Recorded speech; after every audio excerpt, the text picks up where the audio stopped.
हार हो जाती है जब मान लिया जाता है, जीत तब होती है जब ठान लिया जाता है।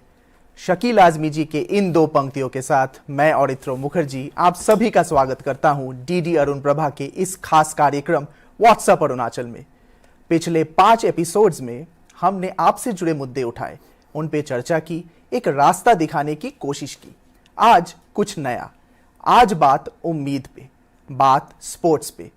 आज हम सेलिब्रेट करेंगे अरुणाचल के हर उस खिलाड़ी को जिन्होंने कभी हार नहीं मानी और उनके उसी जिद का नतीजा देखा पूरे देश ने। खेलो इंडिया ट्राइबल गेम्स 2026 में अरुणाचल के युवाओं ने ना सिर्फ अपने स्टेट का बल्कि पूरे नॉर्थ ईस्ट का परचम बुलंद किया। क्या है खेलो इंडिया ट्राइबल गेम्स और कैसे बदलेगा ये स्पोर्ट्स का चेहरा इस देश में, देखिए हमारे इस खास रिपोर्ट में।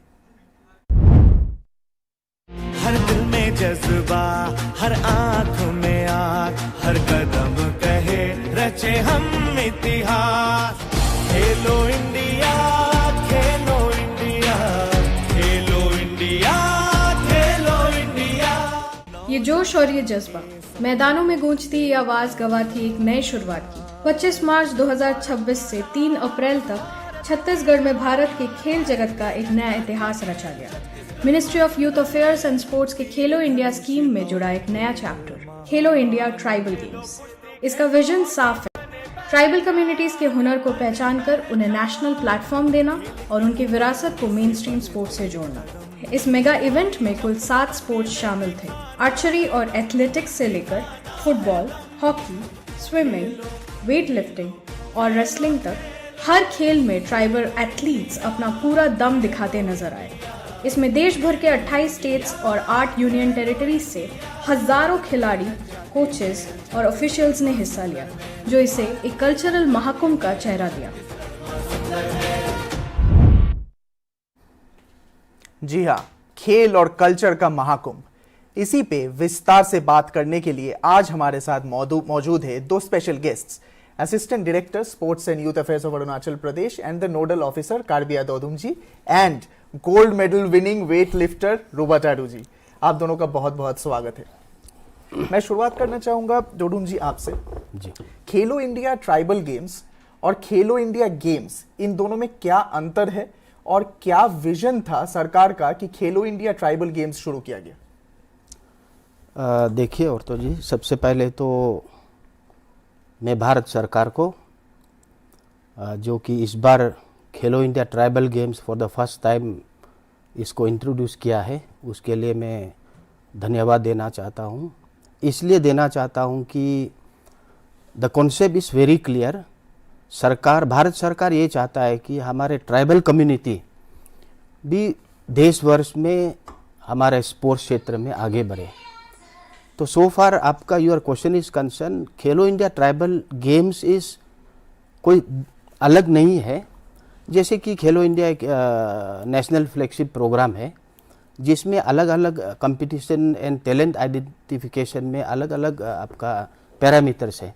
जैसे आपका खेलो इंडिया यूनिवर्सिटी गेम्स हो गया, youth games, para games, winter games, beach games. Then अभी फॉर द फर्स्ट टाइम इस साल 2026 में ट्राइबल गेम्स को इंट्रोड्यूस किया है। And you must be knowing, इसमें हमारा जो अरुणाचल ने बहुत अच्छा एक प्रदर्शन किया है। And you must be knowing we are 5th position in amongst the 30 state and union territories across the country and top among the north eastern states. इसमें शुरुआत इससे हुआ कि जनवरी में मिनिस्ट्री का हमें डिपार्टमेंट को लेटर मिला। देन 2 फेज हमको जाना था मेन इवेंट से पहले। It was phase 1 and phase 2। तो फेज 1 में हमारा department of sports in collaboration with the concern state association हमने ट्रायल्स लिया बच्चों का। देन उसके बाद में second phase it was held across various cities across India. जैसे कि आपका रेसलिंग दिल्ली में हुआ, हॉकी का रांची में हुआ, देन आपका वेट लिफ्टिंग का मोदी नगर में हुआ, फेज 2 ट्रायल। तो इसके बाद में Arunachal could field 77 athletes in archery, athletics, football, men and women, wrestling and weight lifting. Of course no issue, हम हॉकी में हम क्वालिफाई नहीं कर पाए। सेकेंड फेज ट्रायल के बाद में बॉयज़ एंड गर्ल्स का जो हॉकी में जो है वो क्वालिफाई नहीं कर पाया। Then after that you must be knowing our athletes has brought laurels for the state, और इसमें हमारे honourable chief minister Shri Pema Khandu sir ने 13 अप्रैल को इन बच्चों को जो भी मेडल विनर्स है और पार्टिसिपेंट्स है उनको फ्लैग इन सेरेमनी में उनको फेलिसिटेट किया। जी सर, उन्हीं मेडल विनर्स में से एक गोल्ड विनर हमारे साथ आज मौजूद है, रूबा टारू जी। थैंक यू वेरी मच सबसे पहले तो, और कॉन्ग्रेचुलेशंस कि आपने अरुणाचल प्रदेश का नाम इतना रोशन किया नेशनल स्टेज पे। तो मेरा सवाल ये रहेगा रूबा जी आपसे पहले कि आपने जब पहली बार खेलो इंडिया ट्राइबल गेम्स के बारे में सुना तो आपका क्या रिएक्शन था? जब मैं पहली बार मैंने सुना था अपना मैडम पियानो मैडम के जुबान से सुना था, उसने हमें, क्योंकि इस ट्रायल 2 बार लिया गया हमें, उससे खेलो इंडिया में पार्टिसिपेट करने, ट्राइबल्स गेम में पार्टिसिपेट करने से पहले हमें 2 बार ट्रायल लिया, एक बार स्टेट में, एक बार बाहर यूपी उत्तर प्रदेश में लिया गया। जब मैं ट्रायल दे रहा था मैं सुना शायद नॉर्मली होगा, क्योंकि ट्राइबल्स गेम तो सारे पहाड़ी लोग हैं, पहाड़ी लोग, मेरा सोच विचार इतना था कि मैं पहाड़ी लोग ज़्यादातर हम नॉर्थ ईस्ट लोग ही ज़्यादा होंगे, बाहर के लोग उन्हें मैं ट्राइबल्स में गिना नहीं जा रहा, मेरा सोच विचार उसमें, मेरा पॉइंट था उसमें, मेरा पॉइंट ऑफ व्यू था उस पर। तो जब एक्चुअली जब मैं वो एग्जैक्ट वो जब कंपटीशन में पहुंचा तो देखा तो ट्राइबल्स हमसे ज़्यादा तो जो हमने सोचा भी नहीं, जैसे कि झारखंड हो गया, जम्मू एंड कश्मीर, वो साइड का कितने सारे ट्राइबल्स, कितने लोग, उस पर आके मुझे बहुत शौक हुआ। उसमें उसका कंपटीशन इतना बड़ा, इतना ग्रांड से हुआ, उसमें लाके उसमें मुझे शौक लगा, उसमें मुझे एक्साइटमेंट उधर बढ़ा, उसमें मुझे उसका वैल्यू को पता चला। फर्स्ट मैंने सोचा था खाली नॉर्मल एक छोटा सा ऐसे ट्राइबल से नॉर्थ ईस्ट लेवल का कुछ छोटा गेम होगा, ऐसे सोचा था मैं, बस यूं ही जस्ट पार्टिसिपेट कर ही लूँगा सोचा था। देन जब मैं सेकेंड पेस ट्रायल दिया था जो यूपी पे, तो उसमें देखा तो इतना सारा पार्टिसिपेंट, मेरे कैटेगरी में कोई 40-50 जैसे लोग आए, इतना पार्टिसिपेंट, अरे वाह ये तो बहुत तगड़ा मैच होने जा रहा था। उसमें मेरा एक्साइटमेंट बढ़ा, और उसमें खेलो इंडिया का जो ट्राइबल्स गेम उसको लेके मेरा एक्साइटमेंट बहुत बढ़ा और मुझे बहुत अच्छा लगा उसमें। अरुणाचल का जो परफॉर्मेंस था इस ट्राइबल गेम्स में वो कितना अहम था और कितना खास था, उसके लिए आइए देखते हैं ये रिपोर्ट। खेलो इंडिया ट्राइबल गेम्स के मेडल टैली पर नजर डाले तो कर्नाटका 23 गोल्ड के साथ टॉप पर रहा। वहीं मध्य प्रदेश और ओडिशा ने कड़ी टक्कर देते हुए दूसरा और तीसरा स्थान हासिल किया। 11 मेडल्स के साथ अरुणाचल प्रदेश 5वें स्थान पर रहा, जो कि नॉर्थ ईस्टर्न स्टेट्स में सबसे बढ़िया प्रदर्शन है। वेटलिफ्टिंग अरीना में नॉर्थ ईस्ट का दबदबा रहा। कुल 48 मेडल्स में से 27 मेडल्स अकेले नॉर्थ ईस्ट की झोली में गिरे। इस विजय यात्रा का हीरो रहा अरुणाचल प्रदेश। इनके 6 गोल्ड मेडल्स में से 5 अकेले वेट लिफ्टिंग से आए। वेट लिफ्टिंग के अलावा अरुणाचल ने एथलेटिक्स में 1 गोल्ड और मेंस एंड वुमेन्स फुटबॉल में ब्रॉन्ज जीतकर दिखा दिया वो हर मैदान में तैयार है। 11 मेडल्स और उसमें से 5 गोल्ड सिर्फ और सिर्फ वेट लिफ्टिंग से। तो रूबा जी मैं आपसे जानना चाहूंगा, क्योंकि वेट लिफ्टिंग में ही 88 किलोग्राम के वजन में आपने गोल्ड मेडल जीता है, तो ये बताइए कि वेट लिफ्टिंग में अरुणाचल का जो इतना प्रोग्रेस हो रहा है उसके पीछे राज क्या है और कारण क्या है?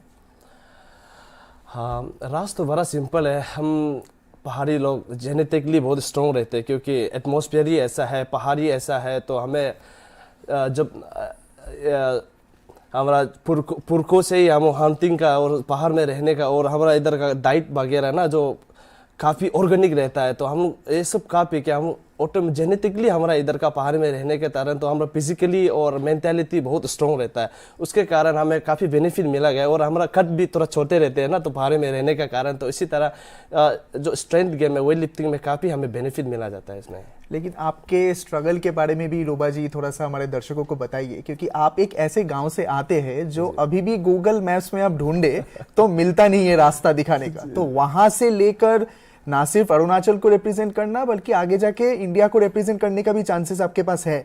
तो आपकी कहानी थोड़ा बताइए कि कहां से कब शुरू हुआ और कैसे आप यहां तक पहुंचे।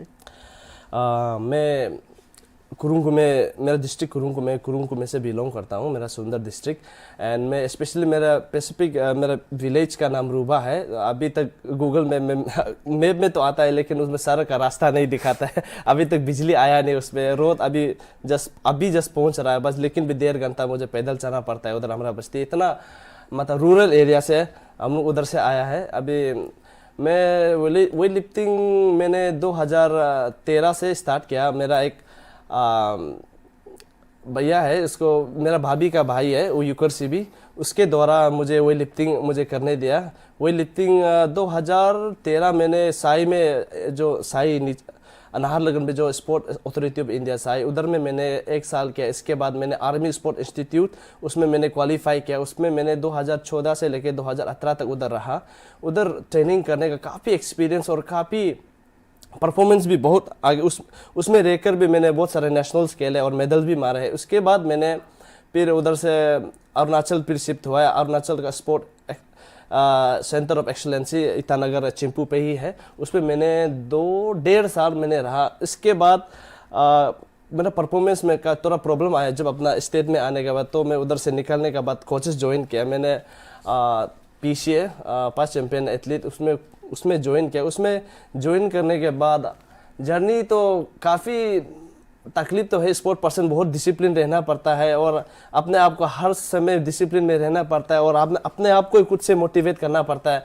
जब इंजरी रहता है तो सोचता हूँ कि लिफ्टिंग करो बस हो गया, इतना तो मजदूरी करे तो इतना पैसा कमाई मिल जाए। तो हर सुबह शाम लोहा उतारा है शरीर में, अपना शरीर पूरा खोद रहा हूँ, पैर तो रहा है, हड्डी तो रहा है, फ्रैक्चर हो रहा है, फिर मेडिकल में रहना पड़ रहा है। ऐसे पूरा समय आधा साल तो हमारा ट्रीटमेंट में ही चला जाता है जब इंजरी रह जाता है। तो ये सब सारी काफ़ी अब डिटेल से बताए तो बहुत लंबा हो जाएगा, तो क्या क्या प्रॉब्लम आता है ना, तो इसलिए इसी तरह प्रॉब्लम को फेस करके अभी इस बार भी जब ट्राइबल्स गेम में मैंने जो ये मेडल मारा, इसमें भी काफ़ी प्रॉब्लम है क्योंकि मैंने लिफ्टिंग छोड़ दिया था। खाली अपना बॉडी का फिटनेस रखा मैंने, खाली बॉडी का फिटनेस को, क्योंकि चौथा से लिफ्टिंग कर रहा है तो उसका एक हैबिट हो गया, तो वो नहीं करने से मन शांति नहीं होता है कि सुबह उठने मुझे दौड़ना है, क्योंकि ऑटोमेटिक आंख खुल ही जाता है, लेट सो ही नहीं सकता है, क्योंकि ऐसा एक हैबिट बना के रख दिया।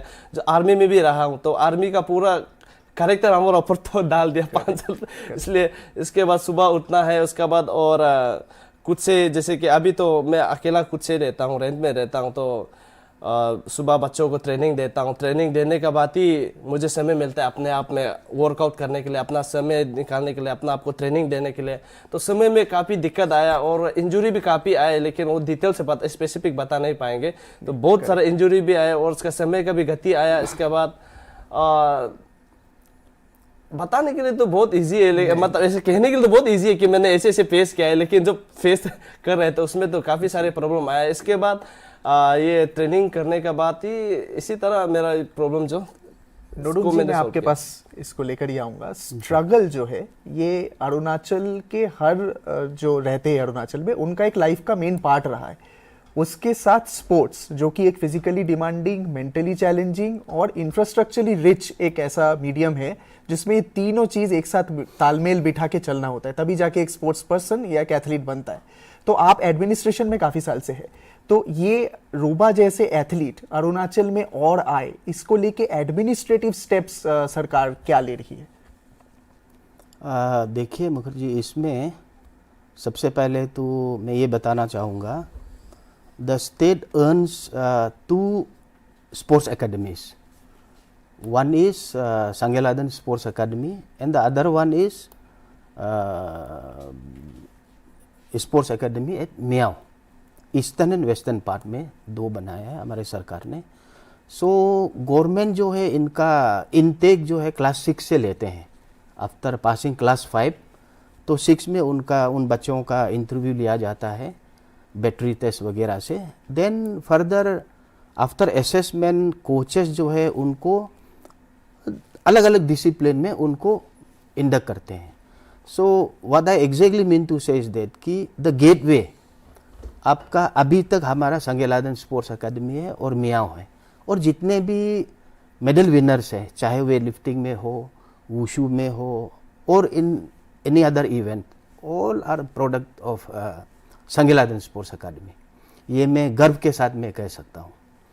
सो अपार्ट फ्रॉम दिस, जैसे हमारा रूबा ने बताया, इनका induction special area game centre जो नाहरलगन में है, it is run by the Sai, तो वहाँ पे उनका जो ब्रिंगिंग अप है वहाँ से हुआ है। एंड अपार्ट फ्रॉम दिस, आपका कुछ लेवल तक जाने के बाद में, जैसे हमारे पुणे में ASI आर्मी स्पोर्ट्स इंस्टीट्यूट है, वहीं से जितना भी प्रोडक्ट हैं, चाहे वो लालू ताकू हो, संबो लपुंग हो, यूकर सीबी हो, मैक्सिमम जितना भी जमजंग देरू जैसा है, और भी हैं बच्चे अभी वहाँ पे, तो we must extend, Arunachal government must extend our thanks to ASI Pune. वहीं से स्पेशली वेट लिफ्टिंग में हमारे निकल रहे हैं। सर, यहाँ पे जैसे खेलो इंडिया ट्राइबल गेम्स में इस साल 7 स्पोर्ट्स थे जी, तो आगे जाके इसका कोई प्लानिंग है सरकार का कि स्कीम में कि इसको और बढ़ाया जा सके, और इसके जो मेडल विनर्स है इनको आगे जाके इनको फ्यूचर में क्या करना चाहिए कि ट्राइबल गेम्स तो इनका आखिरी लक्ष्य नहीं होना चाहिए, वो main stream games, national games, उसके बाद जाके इंडिया रिप्रेजेंटेशन। जी देखिए, इस बार का जो फर्स्ट एडिशन जो हुआ है, मिनिस्ट्री से हमें इंफॉर्मेशन मिला जनवरी को, तो जनवरी में ही हमने फेज़ 1 ट्रायल लिया, देन फरवरी में फेज़ 2 ट्रायल, देन मार्च में इसका कंपटीशन हुआ। सो वी बिलीव दैट कि नेक्स्ट एडिशन में the state government is informed well ahead of the time, so that कौन कौन सी इवेंट होंगे उसमें। जैसे कि इसमें 7 था, तो हम हॉकी और स्विमिंग में क्वालिफाई नहीं कर पाए, लेकिन बाकी 5 में जो भी हो हमने पार्टिसिपेट किया है। वी एक्सपेक्ट दैट कि सेकेंड एडिशन में हमें समय मिले, सो दैट हम और भी अच्छी तरीका से प्लेयर का सिलेक्शन हो और कोचिंग कैंप वगैरह ढंग से हम एक सही समय से बैठा के बच्चों को आगे भेज सकते हैं।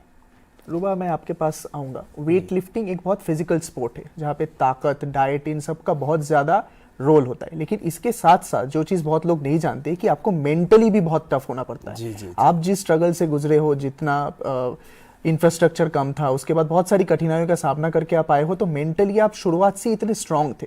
तो आप ये मेंटल एस्पेक्ट में थोड़ा बताइए कि आज अगर ये प्रोग्राम कोई बच्चा देख रहा है अरुणाचल का, तो उसको अपने आप को मेंटली वो स्ट्रांग कैसे बनाए ताकि आगे जाके वो एक स्पोर्ट्स पर्सन बन सके। ये काफ़ी अच्छा सवाल आपने किया है। मैं इसी बारे में सोच भी रहा था, मैं जैसे बैठे बैठे मैं सोच भी रहा था। मेरा लाइफ इस स्पोर्ट करियर में ये मेंटल जो साइकोलॉजी है ना, साइकोलॉजी भी कहते हैं इसे ना, ये बहुत मेजर रोल किया मेरा लाइफ में। स्टार्टिंग जब मैं पुणे से, जब इतना अच्छा प्लेटफॉर्म था, उसमें से एक्चुअली मैं तो जब बाहर निकल गया था, जब अरुणाचल वापस आ गया था, उसमें मेरा मेंटली बहुत शट डाउन हो गया था, बहुत मेरा कॉन्फिडेंस लो हो गया था। मैं सोचता था कि बाहर में रहने से एक अच्छा बहुत ओलंपियन लेवल का वो प्लेटफॉर्म था, उसमें अगर उधर में नहीं कर पाया तो अभी स्टेट में रह के मैं क्या कर पाऊंगा, और कि मेरा मोरल पूरा लो हो गया था इसके बाद। और काफ़ी 3 साल और 3 कंपटीशन मैंने वॉश आउट कर दिए थे, मतलब पूरा एक लिप भी पास नहीं कर पाया था मेरा। तो वो बहुत क्रूशियल समय था मेरे लिए वो समय। मेरा अपने आप को इवन मतलब सुसाइड थॉट्स भी आने लगे, मतलब इतना क्रूशियल मोमेंट था, मतलब बहुत मेरे लिए बहुत तकलीफ समय था वो टाइम को। लेकिन जैसे कि मैं अभी साइकोलॉजी अपना मेंटल स्ट्रॉन्ग ना टफनेस के बात करें तो अभी मैं इतना जितना भी प्रॉब्लम अभी मैं ज़्यादा सोचता नहीं हूँ उसके बारे में।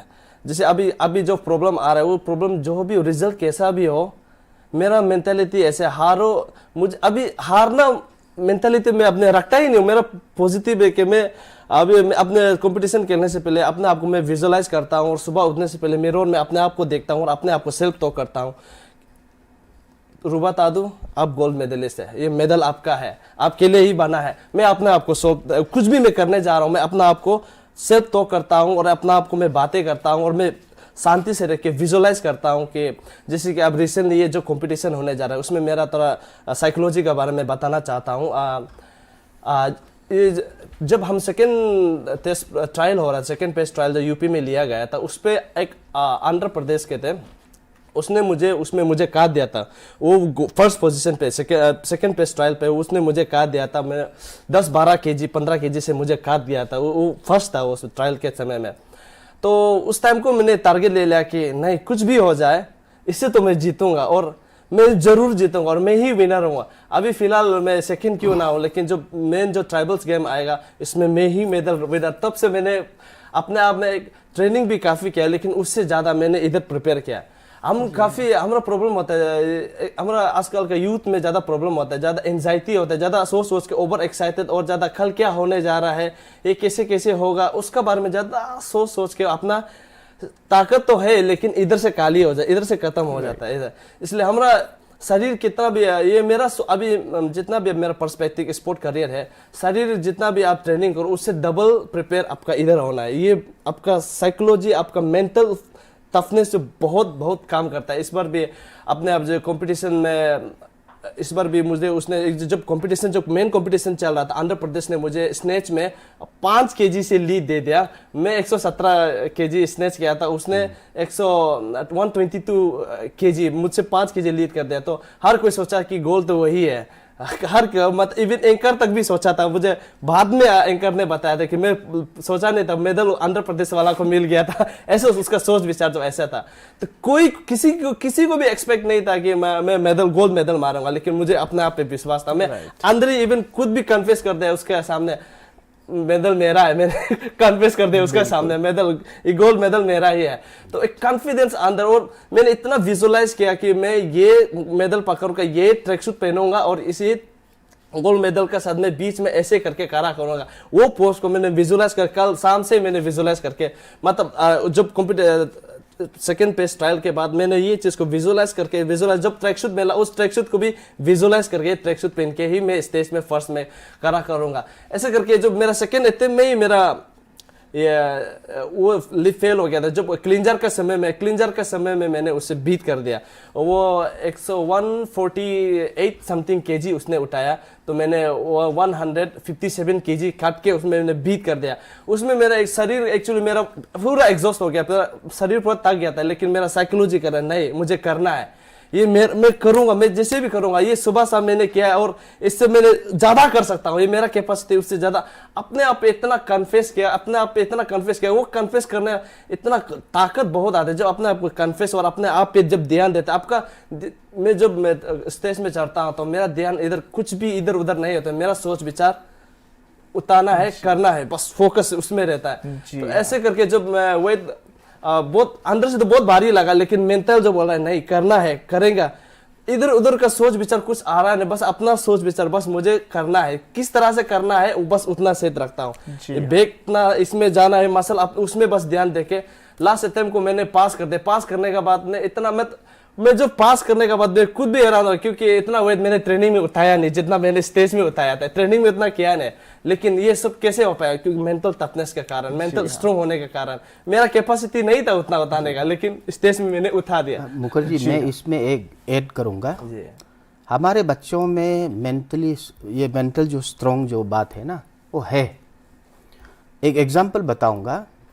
रिसेंटली जो ट्राइबल गेम्स में हमने ये देखा कि रायपुर आपका छत्तीसगढ़ में रेलवे कनेक्टिविटी बहुत पुअर है। तो अब क्या होता है कि हमारे एथलेटिक्स के जो टीम थे हावड़ा से रायपुर जा रहे थे, लेकिन ट्रेन 10 से 12 घंटा लेट चल रही थी। तो उन बच्चों को पहुंचना था, जो टिकट जिस ढंग से बनाया वो they reach Raipur 1 day ahead, at least 24 hours पहले वो पहुंचते हैं। लेकिन एट दैट मोमेंट ये हो गया कि 10-12 घंटे लेट चलने की वजह से एक बच्चा का गेम जो है 6:45 है सुबह। तो व्हाट हैपन कि टीम जो है सुबह लगभग 3 बजे पहुंचा और 6:45 में नेदी ने लड़की है, वो 5000 मीटर भागती है और गोल्ड मेडल लेके आती है। This what I exactly mean to say is that कि हमारे बच्चे में mental strong always है, mental and she has proved 3D, that is discipline, dedication and determination. And उनका जो हार्ड वर्क उन्होंने किया है। Otherwise it is not possible ना कि आप 2-3 घंटे का रेस्ट करने के बाद में वो भी 5000 मीटर भागती है और गोल्ड मेडल लाती है। इससे और अच्छा एग्जाम्पल मैंने अभी तक विटनेस नहीं देखा है। हमने भी एक्चुअली ऐसे एग्जांपल्स बहुत ही कम सुने होंगे। तो मेंटल टफनेस, टेक्निक और इंफ्रास्ट्रक्चर, इन तीनों का जब एक संगम बनता है तभी एक स्पोर्ट्स पर्सन तैयार होता है। तो इसके पीछे एक अहम भूमिका सरकार निभाती है। तो आइए अरुणाचल चीफ मिनिस्टर ने स्पोर्ट्स को लेकर क्या बोला वो सुनते हैं। करके युवाओं को मैंने हमेशा कोशिश किया लास्ट 10 इयर्स में कि अच्छा प्लेटफॉर्म प्रोवाइड करने के लिए, और युवाओं लोग ने उस प्लेटफॉर्म को इस्तेमाल भी किया। आज देश इंटरनेशनल सब जगह अपना युवाओं लोग चाह रहा है। आज इस प्रोग्राम में आने से पहले I took an review, very intensive review of the sports department. करीबन 4 घंटा मैंने कंसेक्यूटिव लगातार रिव्यू लिया। स्पोर्ट्स क्षेत्र में हम लोग काफ़ी अच्छा परफॉर्म कर रहा है। Right now we are number 2 state in the north east India. अभी नेक्स्ट ईयर जो हमारा नेशनल गेम्स होगा उसको रैंकिंग और भी आगे बढ़ाने का प्रयास हम लोग कर रहा है। जो भी स्पोर्ट्स डिपार्टमेंट में जो लूज एंड है, आज उस लूज एंड को हम लोग ने आइडेंटिफाई किया and I have instructed the department and all the organisations की उसको टाइमली उसको ठीक करके और मेरे पास लेके आने के लिए what ever financial support government की ओर से है पूरा हम लोग दिया जाएंगे। लाइकवाइज इन दिस बजट अपना राज्य में, जैसे मैंने कहा कि युवाओं में इतना टैलेंट है, केवल उनको अच्छा दिशा हमको दिखाना है, अच्छा प्लेटफॉर्म हमको बना के देना है। So this time I have announced कि चीफ मिनिस्टर्स ऑफिस में I am going to create a cell which will be known as the Arunachal creative economy. So Arunachal creative economy is a very big terminology, बहुत बड़ा terminology है creative economy, जिसमें अपना designers, artisans का भी शामिल होगा, अपना स्पोर्ट्स पर्सन का भी शामिल होगा, अपना म्यूजिशियंस, आर्टिस्ट, जितने भी लोग हैं सब में शामिल होगा उसमें। और मैं चाहता हूं कि अरुणाचल का युवा इंटरनेशनल एक्सपोजर मिले। फॉर एग्जांपल अभी रिसेंटली हमारा जो एशियन कंट्रीज में सबसे बड़ा जो इवेंट मैनेजर, उसके साथ में हमारा इंटरेक्शन हुआ, तो उनके साथ में टाई अप करके through this Arunachal creative economy अपने यहाँ के म्यूजिशियंस, आर्टिस्ट को हम इंटरनेशनल लेवल में जाके हम लॉन्च करेंगे। तो सीएम की बात आप सबने सुनी, तो डोडुम जी मैं आपसे पूछना चाहूंगा कि सरकार स्पोर्ट्स को लेके ऐसी क्या क्या स्कीम्स नया लॉन्च कर रही है और क्या इंसेंटिव है अरुणाचल का एक नया बच्चा स्पोर्ट्स के तरफ आएगा, ना सिर्फ स्पोर्ट्स के पैशन के लिए बल्कि कुछ और करियर के लिए भी। देखिए मूर्ति, इसमें इट इज़ वेरी क्लियर कि हमारे ऑनरेबल चीफ मिनिस्टर युवा एम्पावरमेंट के लिए क्या क्या कर रहे हैं। वैसा ही ये स्पोर्ट्स एक ऐसा क्षेत्र है जिसको हमारे सरकार बहुत ही फोकस दे रहे हैं। इसमें there are many athlete centric schemes. सबसे पहले तो MSP job quota, I mean meritorious sport person job quota, जो कि पुलिस डिपार्टमेंट में it is 10% and 5% in every government department.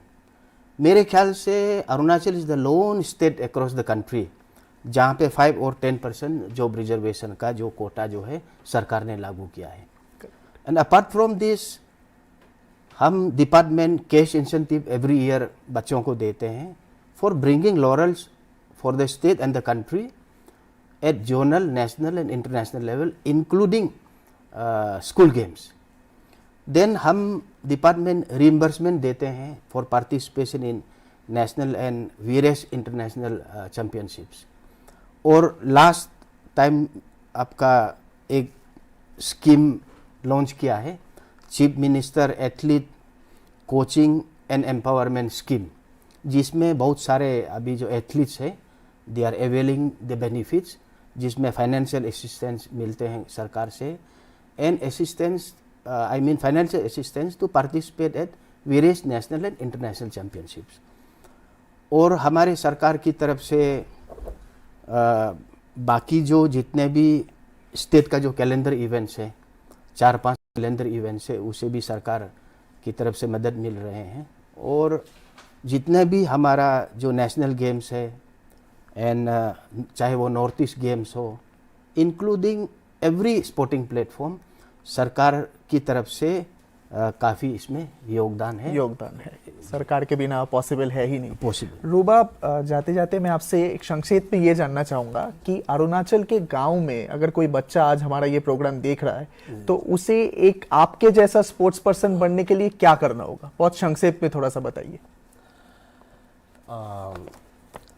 जितने भी, सबसे पहले तो मैं डिसिप्लिन को ही मैं सबसे ज़्यादा महत्वपूर्ण दूंगा, क्योंकि डिसिप्लिन के बिना कुछ भी नहीं है।